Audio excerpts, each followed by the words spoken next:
नमस्कार। हिमालय पर्वत से निकलने वाली नदियों के बारे में हमने चर्चा की, जिनमें सिंधु नदी तंत्र, गंगा नदी तंत्र। अब हम बात करेंगे ब्रह्मपुत्र नदी तंत्र की, जो कि सबसे लंबी नदी है। यह लगभग 2900 किलोमीटर बहती हुई बंगाल की खाड़ी में गिरती है। यह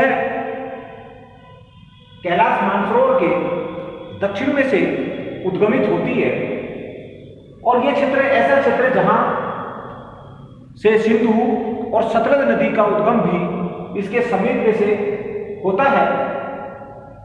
तो ब्रह्मपुत्र नदी कैलाश मानसरोवर के दक्षिण से निकलती है और अरुणाचल प्रदेश में नामचा बरुआ के समीप यह भारत में प्रवेश करती है। तिब्बत में इस नदी को हम सांपो नाम से भी जानते हैं। यह लगभग 1800 किलोमीटर हिमालय के समानांतर तिब्बत में बहती हुई अरुणाचल प्रदेश में प्रवेश करती है। यह नदी असम घाटी में लगभग 720 किलोमीटर बहती है और वर्षा के दौरान इस नदी में भयंकर बाढ़ें आती हैं। फलस्वरूप यहां पर मिट्टी के जमाव भी देखे जा सकते हैं। साथ ही साथ नदी विसर्ग जैसी स्थलाकृतियां भी इस नदी क्षेत्र में देखने को मिलते हैं। यह नदी अनेक नदी द्वीपों का भी निर्माण करती है। इनमें सबसे महत्वपूर्ण, विश्व का सबसे बड़ा नदी द्वीप यहां असम घाटी में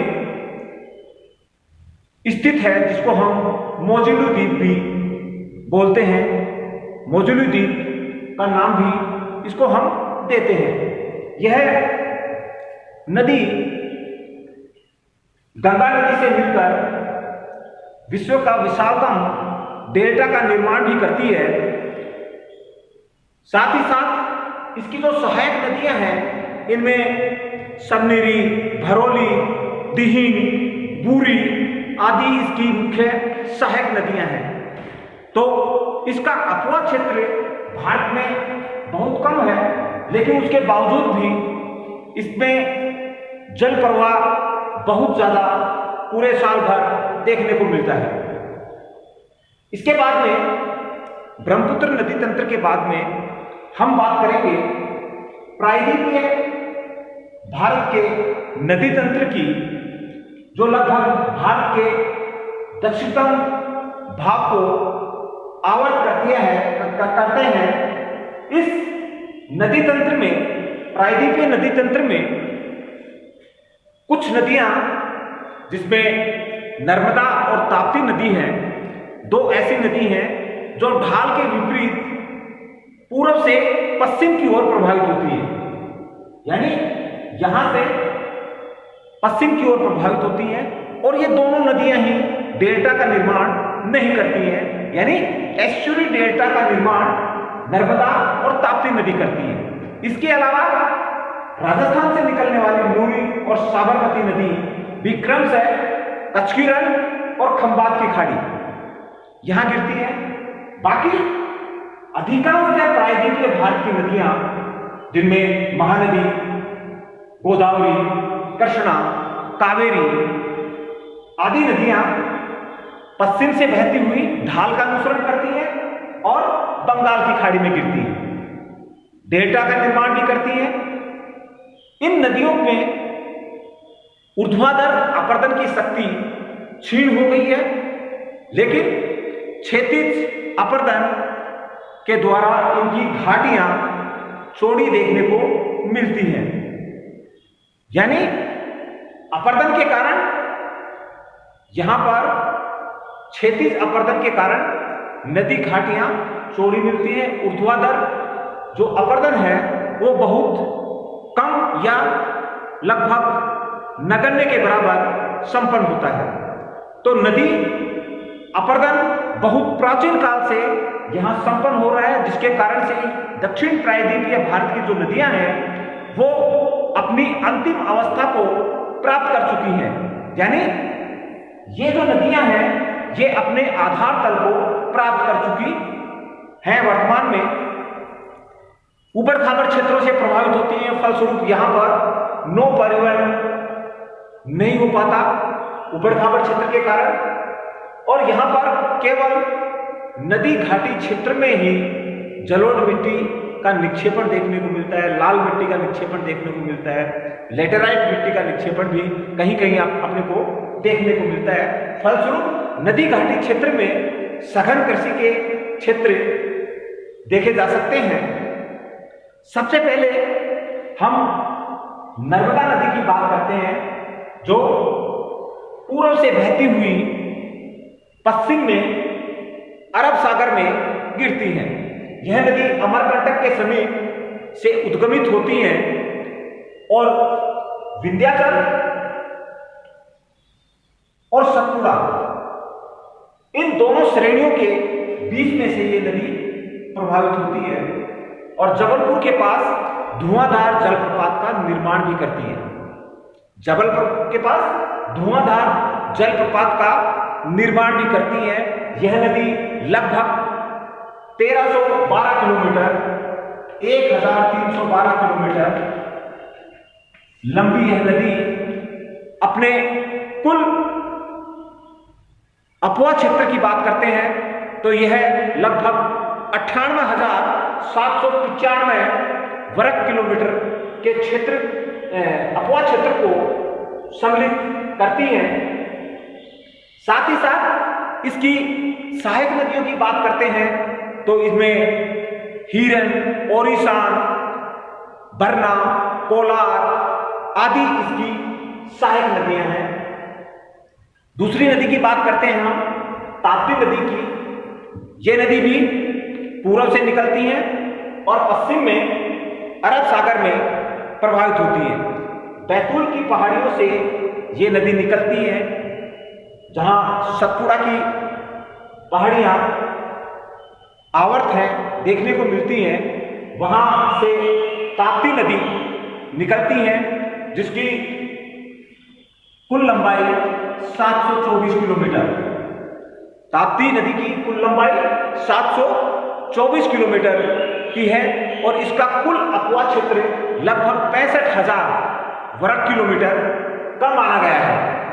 इसकी सहायक नदियों में मुख्य रूप से पूर्णा नदी इसकी सहायक नदी है। साथ ही साथ हम गोदावरी की बात करते हैं। यह नासिक जिले से निकलती है, उद्गमित होती है और दक्षिण भारत की सबसे बड़ी नदी यह है और विस्तृत डेल्टा का निर्माण अपने पूर्वी क्षेत्र में, पूर्वी तटीय क्षेत्र में ये करती है। गोदावरी नदी को दक्षिण की गंगा का नाम से भी इस नदी को जानते हैं। यह नदी लगभग 14,065 किलोमीटर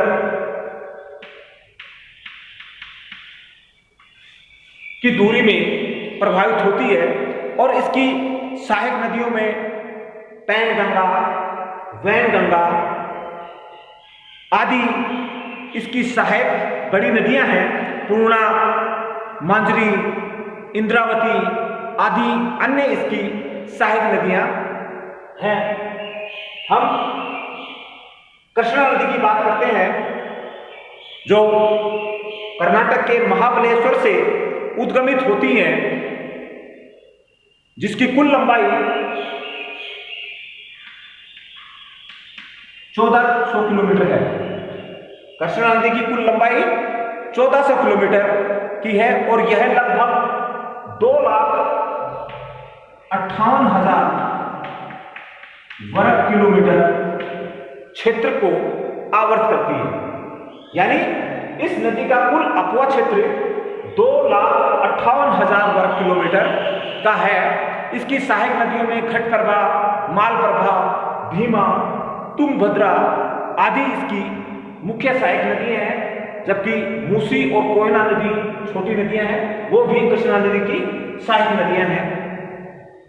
फिर हम बात करेंगे कावेरी नदी की, जो भारत की दक्षिणतम सबसे बड़ी नदी है। यह नदी